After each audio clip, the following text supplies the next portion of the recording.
नमस्कार शेतकरी बंधूंनो, मी सागर Olkar Aniket multi services या आपल्या चॅनलवर स्वागत करीत आहे. तरी मित्रांनो, आज आपण महाडीबीटीच्या छोट्याशा अपडेटबद्दल माहिती घेणार आहोत. या अपडेटमध्ये शासनाने आता पहिले जसे आधार बेस लॉग इन होते तसेच आधार बेस लॉग इन आणल्याची व्यवस्था केलेली आहे. तरी सर्व बंधूंना मी आवाहन करतो की आपण या आधार बेस लॉग इनमध्ये आधार नंबर टाकून सेंड OTP करून आपण महाडीबीटीच्या साईटमध्ये आपण ओपन करू शकता. अगोदर शासनाने फार्मर ID कंपल्सरी केल्याच्या नंतर नवीन टॅब आणला होता इंडिव्हिज्युअल फार्मर. त्याच्यामध्ये आपण फक्त फार्मर ID टाकूनच आपण त्याच्यामध्ये लॉग इन करू शकत होतो.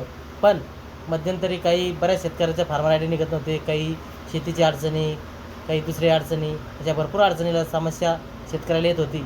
त्यामुळे शासनाकडे वारंवार मागणी होत होती की आम्हाला आधार बेस लॉग इन हा टॅब उपलब्ध करून देण्यात यावा.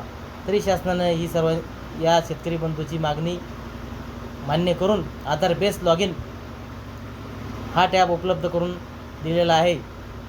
तरी महाडीबीटी या टॅबवर आपण लॉग इन करू शकता आधार बेस या टॅबनुसार. धन्यवाद.